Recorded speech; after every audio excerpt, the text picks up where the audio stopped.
최근 국내 유력 매체 보도에 따르면 손흥민이 사우디리그 측의 제안을 다시 거절하고 토트넘과 재계약 협상에 들어갔다고 합니다. 지난해 손흥민이 사우디 측의 제안을 이른 지하에 거절한 적이 있었고, 따라서 이번 거절도 프리미어리그의 슈퍼스타로서의 손흥민의 품격을 보여준 것이라고 기사는 강조하였고, 여기에 많은 팬들이 엄지를 치켜올리는 모습이었습니다. 그러나 해당 매체가 인용보도한 기사 내용에는 손흥민이 사우디리그 측의 제안을 거절했다는 내용은 없고, 다만 손흥민 측이 토트넘과 재계약 협상을 준비 중에 있고 조만간 정식으로 협상 절차가 이루어질 것이라는 내용뿐이었습니다. 국내 매체가 인용보도한 기사의 해당 부분을 살펴보겠습니다. 이 기사는 풋볼 인사이드가 독점 기사로 내보낸 기사인데, 기사의 제목은 소식통에 따르면 손흥민 측은 이미 협상에 착수했고 조만간 공식적인 협상이 진행될 것이라고 하고 있습니다. 그리고 이 기사 머리에는 손흥민이 지금 현재 이번 여름에 이적 제안을 사우디리그 측으로부터 받고 있다는 것은 널리 알려진 사실이라고 하고 있고, 이어서 비공식 협상이 진행되고 있는 것으로 여겨지고 있다는 정도의 보도를 하고 있습니다. 이 기사 어디에도 국내 보도 내용처럼 손흥민이 사우디리그 측의 제안을 거절했다는 내용은 보이지 않습니다. 국내 보도를 쓴 기자가 원문 기사의 제목만 보고 유추하여 그렇게 제목을 달았던 것으로 이해됩니다. 앞서 올렸던 영상에서는 레비가 이번 여름에 손흥민을 매각할 수도 있다는 내용을 소개하였는데, 이 영상에서는 손흥민의 사우디리그 이적이 결코 부정적인 측면으로만 바라볼 것은 아니라고 했는데, 이 두 내용을 정리하면 아직은 아무것도 확정된 것은 없으며 손흥민은 사우디리그 측으로부터 매우 강력한 러브콜을 받고 있다는 것만 사실입니다. 그러면 이 기사의 주요 내용을 살펴보고 이어서 손흥민이 사우디리그로 이적하는 그 가능성에 대해서 이야기를 해보겠습니다. 풋볼 인사이드는 토트넘의 유력 소식통의 말을 빌어서 이렇게 말했는데, 손흥민의 거취가 상당히 애매한 상황이기는 하지만 토트넘은 팀의 주장인 손흥민에 대한 이적 제안에 대해서는 관심을 갖지 않을 것 같다고 하면서 손흥민의 재계약 쪽에 무게를 두고 있는 것으로 보입니다. 그리고 지금 현재 31살인 손흥민은 2025년 여름까지 계약 기간인데 사우디리그 측으로부터 제안을 받고 있는 것은 널리 알려진 사실이라고 하고 있습니다. 그러나 토트넘의 주요 인사의 말로는 토트넘은 오는 여름에 손흥민과 새로운 계약을 맺기 위한 공식 협상을 진행할 것으로 보인다고 합니다. 그리고 손흥민 측의 의사를 알아보기 위해 이미 비공식적인 이야기가 오가고 있는 것으로 알고 있다고 합니다.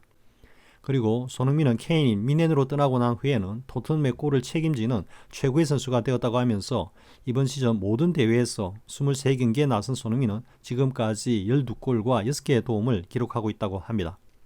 그러면서 손흥민은 오는 여름에 32살이 되고 지금은 토트넘의 주장으로 토트넘 이적 이후 현재까지 395경기에 출전하여 157골을 넣고 있는데, 이 기록은 해리 케인과 지미 그리버스에 이은 토트넘 역대 3위의 기록이라고 합니다.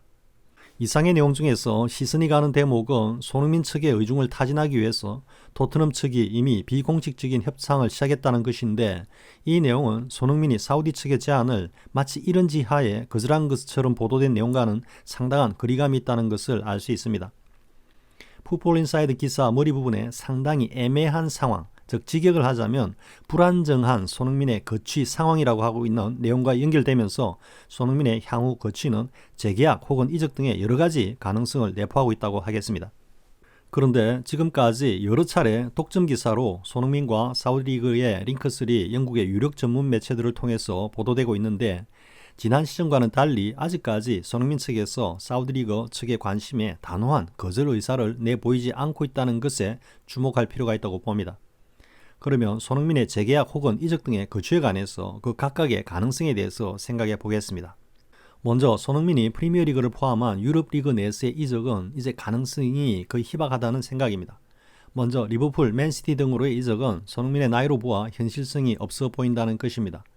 리버풀의 경우는 만약 포스테코글루 감독이 클롭 감독 후임으로 리버풀의 지휘봉을 잡는다면 손흥민이 리버풀로 갈 일말의 가능성은 있다고 볼 수도 있지만, 지금 현재로서는 전술적으로 한계를 드러내 보이고 있는 것은 아닌가 하는 평가를 받고 있는 포스테코글루 감독이 이번 시즌을 어떤 성과를 낼지 불투명하고, 특히 분데스리가에서 레버쿠젠을 무패 선두로 이끌고 있는 사비 알론소 감독이 리버풀 행을 택할 경우에는 포스테코글루 감독의 리버풀 행은 없던 일이 될 수 있기 때문입니다. 그리고 만약 손흥민을 매각할 계획을 레비 회장이 가지고 있다면 굳이 리버풀 등의 프리미어리그 라이벌 팀으로 이적을 시키려 하지 않을 것이고 오히려 보다 높은 이적료를 제시하는 사우디리그 쪽으로 시선을 돌릴 수 있을 것이기 때문입니다. 그리고 프리메라 리가 등으로의 이적 역시 손흥민이 지금의 나이에 다른 리그로 이적하여 그곳에 적응한다는 것은 현실성이 없다고 할 수 있습니다. 즉 지금은 손흥민이 유럽의 다른 리그에 어디를 가든 토트넘에서의 위상과 지위를 보장받을 가능성은 매우 낮다고 보면 그럴 바에는 토트넘과 재계약을 하는 것이 오히려 나을 것이기 때문입니다. 그러므로 일단 손흥민이 프리미어 리그를 포함한 타 유럽 리그로의 이적은 노내로 하고 토트넘과의 재계약 혹은 사우디 리그로의 이적이라는 두 가지 옵션을 가지고 생각해 보겠습니다. 먼저 손흥민의 재계약과 관련해 있어 과연 토트넘과 레비 회장은 손흥민과 재계약을 할 계획을 가지고 있는가 하는 점입니다. 앞선 영상에서는 레비는 손흥민을 매각할 수도 있다는 영국 현지 보도 내용을 소개하였는데 이러한 분위기는 케인과 재계약 협상을 벌일 때의 토트넘의 행보와 이를 전하는 영국 현지 언론들의 그것과는 상당히 다른 분위기라는 것입니다. 케인의 경우는 지금보다 훨씬 이전 시점부터 이적 여부 사안이 영국 매체들의 주요 이슈가 되었는데 지금의 손흥민의 경우는 그때와 비교해보면 너무도 조용하다는 것입니다. 물론 케인과는 달리 손흥민에 대한 유럽의 빅클럽들의 제한이 없기 때문이라고 할 수 있지만 손흥민을 반드시 붙잡겠다는 의지라면 토트넘과 레비로부터 지금보다는 보다 분명한 의사가 피력되어야 하는 시점이라는 것입니다. 그리고 영국 현지 매체들을 기사 내용을 깊숙이 들여다보면 토트넘은 지금 세대 교체를 준비 중이라는 것을 알 수 있습니다. 지금 현재 토트넘의 선발 주전 선수들 중에서 30대인 선수는 손흥민 혼자뿐입니다. 그리고 대부분의 선발 선수들은 20대 초중반입니다. 그런데 지금 현재 토트넘의 전력은 손흥민에 대한 의존도가 매우 높습니다. 과거 케인이 지금의 손흥민의 역할을 할 때와 거의 같은 구조가 이어지고 있습니다. 그리고 토트넘의 실제 경기 내용과 결과도 손흥민의 활약도에 따라 부침을 보이고 있습니다. 물론 우리 팬들로서는 손흥민의 이러한 위상과 활약에 대해서 박수를 보내고 환호를 하지만 토트넘의 미래 플랜이라는 관점에서는 매우 불안정한 팀 구조라는 것은 부정할 수는 없는 것입니다. 이러한 관점에서인지 최근 영국 매체들의 토트넘 관련 보도들은 토트넘의 리빌딩에 초점을 맞추는 모습입니다. 즉 손흥민의 후계자라는 표현을 빌어서 포스트 손흥민의 토트넘을 강조하고 있고 특히 벨리즈와 같은 어린 유망주 공격수들에 대한 기사가 매일 나오고 있습니다. 물론 일각에서는 손흥민의 마케팅 파워를 근거로 손흥민을 레비가 매각하지는 못할 거라고 보기도 하지만 선수의 마케팅 파워는 경기력에 비례하는 것이기 때문에 손흥민이 언제까지 지금의 경기력을 보여줄 것인가에 대해서는 토트넘 구단 나름의 평가를 하고 있을 수도 있는 것입니다. 그리고 기업은 언제든 새로운 상품 개발과 출시를 준비하고 있어야 하고 따라서 토트넘 역시 포스트 손흥민 시대를 준비할 것입니다. 특히 지난번 울버햄튼전에서 손흥민의 부진한 경기력은 포스테코글루 감독의 전술적 지시에 따른 것이든 아니면 손흥민의 개인적인 체력 문제와 심리적인 요인이었던 이런 관점에서는 향후 매우 유의 깊게 지켜보아야 할 요소라고 생각됩니다. 만에 하나 향후 경기들에서 손흥민이 시즌 초반의 경기력을 다시 보여주지 못하는 상황이 이어진다면 이것은 손흥민의 향후 거취와 관련해서 상당한 메시지를 내포하는 것으로 생각됩니다.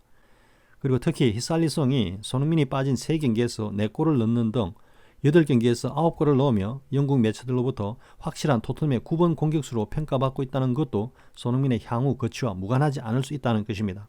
즉 세대 교체를 구상하고 있는 토트넘이라면 특히 레비는 자신이 영입한 것으로 알려진 히살리송이 다시 부활하여 손흥민의 득점력을 보완하는 모습에서 보다 자신감을 얻을 수 있고 따라서 손흥민의 매각 여부도 상당한 영향을 미칠 수 있다는 것입니다. 물론 손흥민이 이런 기후들을 날려버리면서 시즌 초반에 대활약을 계속해서 이어간다면 우리 팬들로서는 더없이 좋은 그림이 될 것이고 또 혹 토트넘을 떠난다고 해도 그런 위치에서 당당하게 이적을 하는 것이 바람직할 것입니다. 그러면 지금부터는 사우디 리그로의 이적이라는 관점에서 손흥민의 거취와 향후 전망에 대해서 생각해 보겠습니다. 지난 시즌에는 프리미어리그에서 호날두가 그리고 프리메라 리가에서는 벤제마 그리고 리강에서는 네이마르가 각각 사우디 리그로 이적을 하였습니다. 그 외에도 비중 있는 유럽의 빅리그 선수들이 있었지만 이들 세 선수가 사우디 리그를 대표하는 선수들이라 하겠습니다. 그런데 이번 시즌에는 리버풀의 살라, 맨시티의 데브라이너 그리고 토트넘의 손흥민이 사우디 리그의 러브콜을 받고 있습니다. 세 선수 모두 프리미어리그를 대표하는 슈퍼스타들입니다. 만약에 이들 모두가 사우디리그로 진출한다면 즉 호날두, 벤제마, 네이마르 등이 이미 뛰고 있고 여기에 손흥민, 살라, 데브라이너 등이 합류한다면 사우디리그는 머니 파워를 자랑하는 변방리그라는 인식에서 벗어나 유럽 리그의 슈퍼스타들의 포스트 리그 성격으로 그 정체성을 가진 빅네임 리그로 성장할 수 있을 거라는 생각도 해봅니다. 그러므로 살라, 데브라이너 등과 같은 슈퍼스타들이 함께 움직인다면 손흥민이 사우디 리그에서 활약하는 것도 좋은 선택이 될 수 있다고 봅니다. 특히 알리티하드가 손흥민과 살라를 동시에 영입하려고 하는 모습이고, 만약 손흥민이 살라와 함께 같은 팀으로 이적을 한다면 이것은 유럽 축구계의 빅 이슈가 될 수 있을 것입니다. 메시도 변방 리그인 미국의 메이저리그에서 뛰면서 다시 한번 자신의 8번째 수상인 발롱도르를 차지했습니다. 축구 변방이라고 하는 미국의 메이저리그 소속 선수가 발롱도르를 차지했다는 것은, 그것도 지난 시즌 맨시티를 트래블 우승으로 이끈 홀란드를 제치고 메시가 받았다는 것은 향후 세계 축구계의 방향과 그 흐름을 생각해 볼 수 있는 상징적 사건이 아닌가 하는 생각이 듭니다. 그리고 메시가 뛰고 있는 메이저리그 올스타와 사우디리그의 올스타가 맞붙는 대륙간 올스타전이 만약 벌어진다면 사우디리그는 일약 전 세계 축구 팬들로부터 주목을 받는 리그가 될 수도 있을 것입니다. 이런 측면에서 보면 지난 시즌과는 달리 사우디리그 행이 손흥민에게 심리적인 부담을 지우지 않을 수 있다고 생각되고, 또 들리는 바로는 지금의 2배가 넘는 그에게 연봉이 제시되고 있다는 점을 감안하면 손흥민의 사우디리그로의 이적도 충분히 고려해 볼 수 있는 사안이라고 생각됩니다. 지금까지 손흥민의 재계약과 사우디리그 이적 등과 관련한 영국 현지 보도 내용을 바탕으로 손흥민의 향후 거취에 대해서 생각해 보았습니다. 이 영상의 취지는 만약 손흥민이 사우디리그로 이적을 한다고 해도 이제는 손흥민의 그런 선택을 존중하고 응원해야 한다는 것입니다. 손흥민이 지금까지 우리 팬들에게 해준 것, 그것만으로도 이미 차고 넘치는 것으로 이후로는 손흥민이 자신의 행복 축구를 위해 선택한 것에 대해서 모두가 지지하고 성원하는 모습을 기대합니다. 시청해주셔서 고맙습니다. 구독과 좋아요를 주신 분들께 감사드립니다. 고맙습니다.